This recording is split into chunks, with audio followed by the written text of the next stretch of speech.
বাবা অধ্যক্ষ, ছেলে সভাপতি, তাদের বিরুদ্ধে মাদ্রাসায় নিয়োগ বাণিজ্য ও দুর্নীতির অভিযোগে তোলপাড় এলাকা জুড়ে।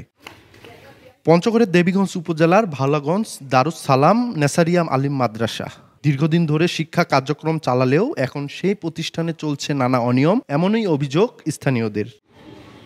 এলাকাবাসীর দাবি, মাদ্রাসাটির অধ্যক্ষ মাওলানা আজিবুর রহমান নিজের ছেলেকে সভাপতি বানিয়ে নিয়োগ বাণিজ্য থেকে শুরু করে এমপিও জালিয়াতি সহ নানা অনিয়মে জড়িয়ে পড়েছেন। জেলা প্রশাসকের কাছেও লিখিতভাবে অভিযোগ দিয়েও মিলছে না প্রতিকার। প্রতিষ্ঠানের মধ্যে কিভাবে জানালা বন্ধ করে দিয়ে ঘর ওঠানো হয়, দোকানপাট ভাড়া দেওয়া হয়, এটা একটা অনিয়ম।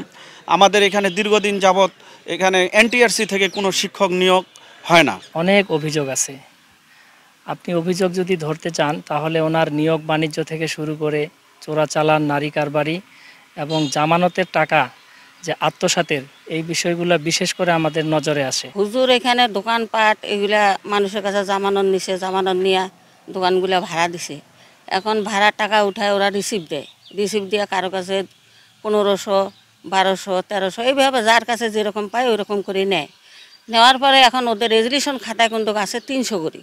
তো বাকি টাকাগুলো কোথায় যায়? যাদেরকে নিয়োগ দিয়ে শিক্ষকতায় নিয়োগ দিয়েছে তাদেরকে দিলে আমাদের হাতটা ভর্তি হয়ে যাবে।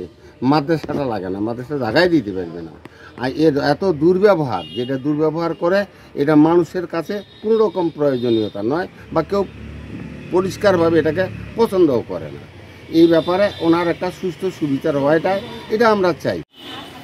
তবে সব অভিযোগ মিথ্যা ও উদ্দেশ্যমূলক বলে দাবি অধ্যক্ষ সহ মাদ্রাসার বাকি শিক্ষকদের। এই প্রতিষ্ঠানে বিশেষ করে মার্কেটের ব্যাপারে যে অভিযোগগুলো বিভিন্ন জনে করতেছে বা করেছে, আমি মনে করি এবং প্রমাণ সাপেক্ষে বলতে পারি যে এই অভিযোগগুলো ভিত্তিহীন। কোনো এক মহল নিজেদের স্বার্থ রক্ষার্থে প্রতিষ্ঠানে বিভিন্ন ধরনের অভিযোগ দায়ের করি এই প্রতিষ্ঠানের মান ক্ষুণ্ণ করার জন্য উঠে পড়ে লাগছে। অত্র প্রতিষ্ঠানের যে কমিটি, এটা হলো গভর্নিং বডি। ইতিপূর্বে গভর্নিং বডি হয়েছিল, পরবর্তীতে অ্যাডহক কমিটি হয়েছে। তো অ্যাডহক কমিটি গঠনের নিয়মতান্ত্রিকভাবে এটা গঠন করা হয়েছে এবং সভাপতির শিক্ষাগত যোগ্যতা চেয়েছেন MA পাস। আমরা 3 জন ব্যক্তির নাম ওই শিক্ষাগত যোগ্যতা দিয়ে বোর্ডে প্রেরণ করেছি। বোর্ড থেকে এখন আমরা তো আর যোগাযোগ করিনি, বলি নাই যে আমার ছেলেকে দিতে হবে। বোর্ডে নির্বাচন করে পাঠিয়ে দিয়েছে 6 মাসের জন্য। সে নিমিত্তে সে সভাপতি হয়েছে এবং প্রতিষ্ঠানের সার্বিক উন্নয়ন কাজে সে সম্পৃক্ত আছে। এবং তার বিরুদ্ধে যে ভুয়া সার্টিফিকেট, এটা সম্পূর্ণ ভুল এবং মিথ্যা এবং বানোয়াট।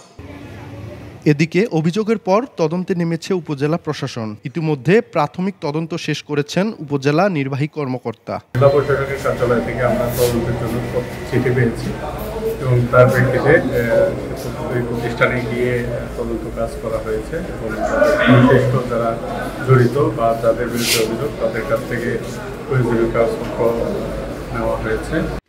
1968 সালে প্রতিষ্ঠিত এই মাদ্রাসাটি 1996 সালে আলিম শ্রেণীতে উন্নীত হয়। দীর্ঘদিন ধরে অধ্যক্ষের দায়িত্বে আছেন মাওলানা আজিবুর রহমান। আর চলতি বছরের জুনে তার ছেলে মাহমুদ হাসান মাসুদ অ্যাডহক কমিটির সভাপতি হন। সোহাগ হায়দার, সময় সংবাদ, পঞ্চগড়।